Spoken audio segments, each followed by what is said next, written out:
Hi everybody, it's John back with another model inbox review. There's probably no need to introduce the aircraft subject that we're looking at today, but only the mark. This is actually a UH-1B variant of the Huey helicopter, and this is an image of a US Army variant. Interestingly enough, you've got both different variants that are available as boxings from the model subject that I'm covering today. You've got the helicopter gunship in the foreground, and in the background you've got the Casavac variant, which was also modelled by the company that we're looking at today. The kit we're actually looking at inbox reviewing today is this one, the Starfix 1/48 scale Bell UH-1B helicopter, and it came in two different boxings. It came as a helicopter gunship, as you can see here, and it also came in a Casavac medical evacuation helicopter, or well, yeah, basically the Casavac version of the UH-1B Huey. The kit was originally released in the early 1970s, and that's about as close as I can pinpoint it, probably sometime between 71 and 72, in the Starfix range early box styles, which basically were green boxes with the box artwork on the right hand side of the top of the box, and the subject matter here, and the Starfix logo on a yellow background. The kit serial number is number 202. Which is interesting because that's not the number on the box I've got here. Nothing like it.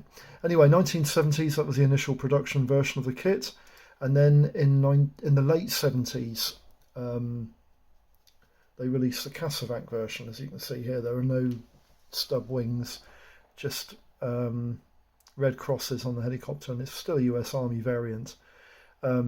I think the decals on this particular kit are not very accurate, and if you wanted to build, God, if you ever wanted to build this kit, you'd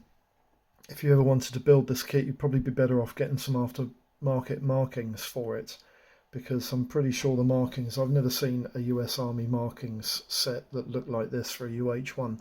But anyway, that's a late 70s offering, and also in the late 70s, a company that was backed by Starfix, a company called HEMA, they got hold of the 48 scale UH-1B as well.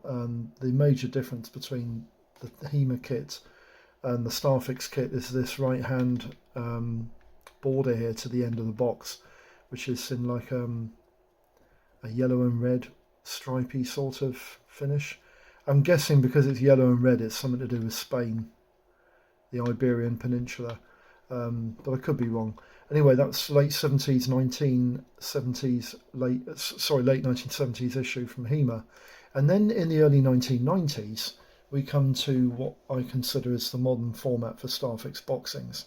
And in the early 1990s, they released the Casavac version with this style of box with a black border, an image of the model made up, and I don't think they did themselves any favours showing the picture of the model made up. Because as you can see, it's not very good, is it? But the Casavac version does get the two stretcher bearers and this rather unfortunate, he looks like a dead alien actually, rather unfortunate casualty on the stretcher there being buried off. Then in the late 1990s, they released the gunship version of the helicopter again. And this is the model that I've actually got a copy of, the late 70s release Starfix 48 scale Bell UH-1B. They call it the Huey Cobra, but it certainly isn't the Huey Cobra, it's a Huey gunship. So yeah, that's the boxing history. Just leave you with a nice image now of a US Army Bell UH-1B. This again is a Casavac version. What's interesting, actually, that's really interesting, because I've never noticed that before. But the Casavac version has got the same markings as Starfix kit, which is really interesting, 03559. It's not the same number, but it is similar style, which is really interesting, and I'll show you that in a minute when we get to the box. We'll just pan the camera down very quickly so I can show you guys the kit in question. The reason why I'm doing an inbox review on this kit is it is definitely going to drop into my series of models to avoid like the plague, because God, this thing is really awful. This is the box. Starfix kits have a reputation for being terrible. I have got a number of Starfix kits in my stash to do inbox reviews on and build projects just to see how really bad they are. But even this kit that has been reasonably well built doesn't actually look like a fantastic kit, does it? It's actually painted inaccurately. There's quite a lot of this kit that isn't painted correct, and I think when it is painted correct it might change the overall look of the kit. We'll have a look at the sprues inside and the usual gumph. The instruction leaflet first of all, let's put that to one side. The instruction leaflet is an interesting commodity. It's a large A3 piece of nice shiny paper, and on it you have Starfix instructions in very similar fashion to what you used to get with Airfix and the red box, the red stripe days, type 3s, type 2s boxings, where you have text to follow that give you assembly instructions on how to build this kit. And then you've got a parts list here giving you all the different part numbers and the different parts ID'd and everything.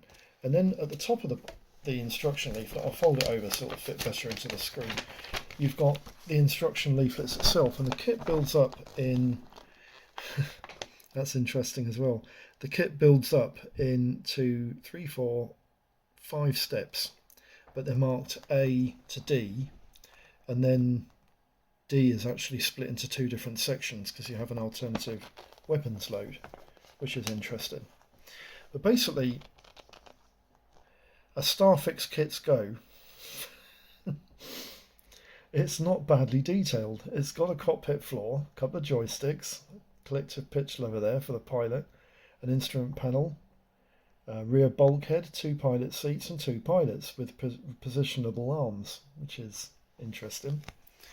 And then you've also got the rotor hub assembly and the rotors, which again are quite interesting as well. And then in section B, you're putting the airframe together with the clear parts for the windscreen and the side windows. Quite nice. Stabilators at the back there, and then in section C you're putting further, well, the windshield goes in that section, the top windows. There's a part 47 there, I'm not quite sure what it is. There's probably some sort of air induct for the turbo shaft engine, and then you put the tail rotor together and the tail skid. It's quite easy to follow. And then you've got section D1 and D2, and basically this is the alternative armament loadout. You put the skids on and the stub little pylons there, and you've either got rocket armament. They look like AS-11 rockets, but they're probably an American version of them. Or you can have miniguns and rocket pods, which is probably the version I'll be putting onto this kit. Don't think I like the missiles on it. They don't actually look American either, they look French. But that's the instruction leaflet. On the back you've got nothing at all, which is interesting. But the instructions finish with the back of the box, because on the back of the box you've got the colour plan, decal ID and everything else. It's interesting you've only got one stub wing here, one stub pylon here. It should have one on the other side. But that's basically the paint plan, decal ID and where the decals go, and gives you an idea what the kit looks like when it's finished. Doesn't look too bad actually, I must admit it didn't look too bad. And then we come to the decals, and the decals are what, in my experience of building I've only ever built one other Starfix kit, and the kit, it wasn't actually that bad. It was the F5E Tiger 2. But the decals on this kit, if they're anything like the decals, yeah they are, thought they might be. If they're anything like the decals on the other kit, they're like stickers. Have you ever seen anything like this? Now according to Starfix, you put them in water and slide them off, but you don't. They're sticky back on the back of the paper, and I really don't understand how you get these off, because I tried like mad to try and get these off of the Tiger 2s, and I just couldn't get them off. They just refused to come off the backing film, the backing paper. They just wouldn't come off. But these are slightly different because these have a transparent film backing, and they are very sticky on the back. And I'm wondering whether the idea is to I don't know whether the idea is to just place them on the kit and try and peel them off. I'm not quite sure. Be interesting to see. But I don't think I'm even going to try and use those because I don't think they're that good, to be honest with you. So anyway, we'll put the decals back in here. The decals are abysmal, going to be honest with you. I wouldn't even try and use those. They are absolutely terrible. And then we'll have a look at the parts. And try not to laugh. God, I can't even get them out. Hang on 2 seconds.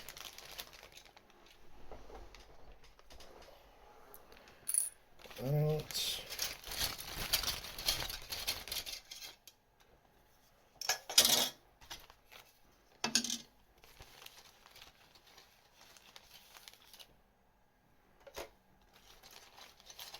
Look at those first in a minute. Let's just get these parts out.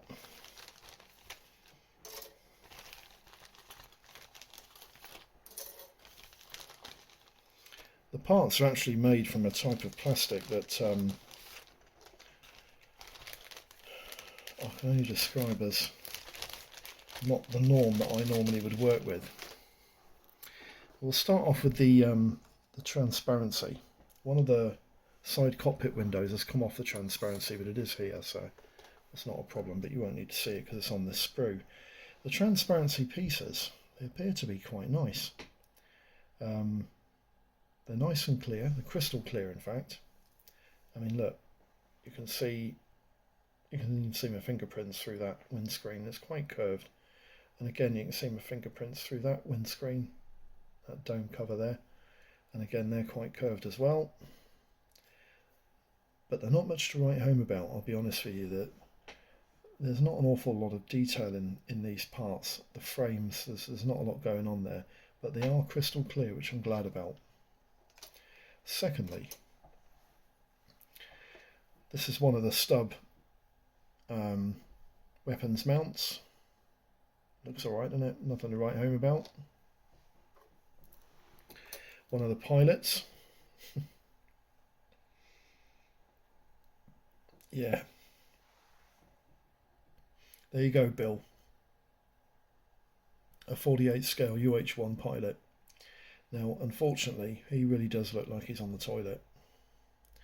And because he's only got one arm, you have to put the other arm on in a improvised position. Yeah. I suppose he is a 48 scale guy, isn't he? He does the job, I suppose, but he's not that good. Then you have a couple of bits and bobs here. You've got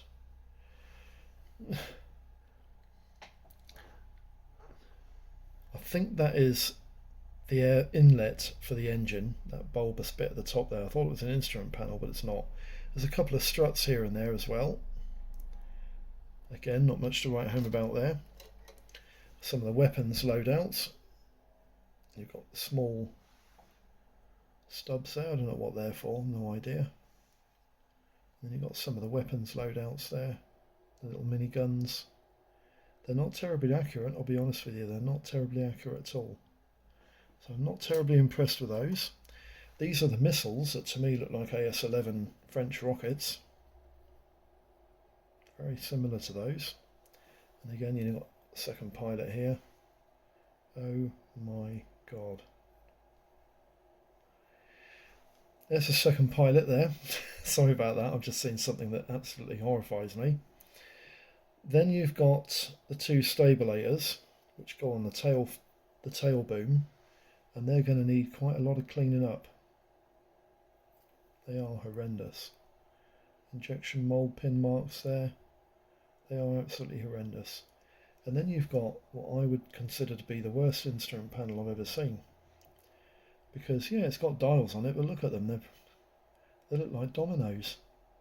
And then you've got an injection pin that actually sticks out of the instrument. instrument panel. What on earth is that? I'm trying to get that into focus so you can see it properly. That is without doubt the worst instrument panel I've ever had to look at. Terrible. And the flash on the seats is, yeah, that's canny as well. Anyway, that's the third sprue. The last sprue has got a rotor coming loose, so I'll just take that off. And then you've got the floor, which is there with an instrument panel. Now, the interesting thing about the UH helicopter in general is that part of its structure that forms the inside of the aircraft is like a curved section that goes underneath here, underneath the cockpit section here, and it's just completely omitted from this kit in every way, shape or form. It's not there at all. And in 48 scale, I think that's pretty disgraceful. But these kits are cheap. They usually are very cheap. You can usually get them for a few quid. So I suppose that is slightly excusable, I suppose. But they're not what I would... This kit isn't what I would call a good kit at all, not in any way, shape or form. You've got the main skids here, which are they're just main skids, aren't they? I suppose they have got a bit of angle on them. Be interesting. And then you've got the fuselage. And the fuselage is horrendous. You've got no surface detail. This thing, I mean, I'm looking at this picture on the internet I've got of the UH-1D, and this thing is pretty extensively riveted together. There's rivets everywhere. There's quite a lot of detail to the upper engine cowling section here. The exhaust pipe is too big. The light, I'm hoping that's a bit of flash sticking out the top, because that shouldn't be there at all. And the detail on the engine is sort of okay, but this isn't. This is a little bit too big. This little bit of grille here, it's too big. And then you've got a section to the door mounts here where the slides go in, and that looks to be okay. The doors. Here's another issue. The door and the forward section of the fuselage is supposed to have a ridge on it. It's like a bulbous section to the lower door and the lower half of the fuselage here. And this is perfectly flat, as you can see. That is incorrect. That should have a bulge here going to the lower section of the window. So that's incorrect as well. That's an inaccuracy of the kit. And there's quite a bit of detail on the upper surfaces of the helicopter that's completely absent on the model. I mean, there's nothing there at all. It's just a blank piece of plastic. So, yeah, not very good. Not very good at all. But, you know, when you think it's 48 scale, and you see the prices of what model shops are asking for Starfix kits that sell them from eBay shops as brand new models, it's a bit of a shame. Anyway, what I'll do quickly, I'll just put this stuff back into the box very quickly, and then we'll read off the information on the kit so I can get this video closed down. Shouldn't take long to put this back into the plastic, and then I'll put it back into the box. Just get all these small and loose parts in here away, and then I'll do this because I don't want to lose anything. I think if you lost one of these parts, I think you'd be just chucking a whole lot away, because trying to get parts out of Starfix, I would have thought, it's probably a bit of a nightmare. I think the kit to build and there's no parts missing is probably a bit of a nightmare as well, but never mind. So anyway, looks like it's going into there okay. The fuselage half, let's see if I can get that in that way around. There we go. It's not an easy fit into these bags. I've never understood why model companies produce packaging that is so tight to fit everything into a box. It's just ridiculous. Absolutely ridiculous. Anyway, let's ram that in. I'm sure it'll go in eventually. And then put this into here. Again, it's not fitting easily. You have to wrestle everything in these kits sometimes, don't you? God, it isn't going in at all. It just doesn't want to know.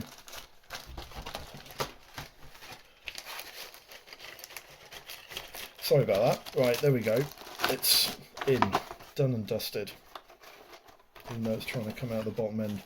Right, there's the box. Something for you to look at. Right, the kit itself is a Starfix Bell UH-1B Huey gunship. The release date is the early 1970s, but the model I'm actually doing is a late 1990s release. Serial number is 090003. And the kit's moulded in 1/48 scale. Now, there are decals for a Bell UH-1B in US Army service, based in Vietnam, circa 1968. And the dimensions of the kit are 11 inches long by 2 inches wide by about 3 inches high on its skids. And the helicopter has an 11-inch rotor diameter. There are 50 parts on 5 green plastic sprues and 11 parts on a clear plastic sprue, making 61 parts in total. Now, obviously, as you can imagine, there are a number of options and costs, but I've tried to reduce the number of options and costs to include in this video to only include the UH-1B variant, so it should eradicate an awful lot of models that cover UH-1s, because most of them are D variants. Sorry about that. Right, in 1/100 scale, Accurate Miniatures did an UH-1B. No pricing is available on that, but the kit is absolutely fantastic. The Revell UH-1B early tooling retails for about £10 to £20 and it's not very good. And Tamiya also did a UH-1B early tooling. No prices available on that, but that kit is quite nice as well.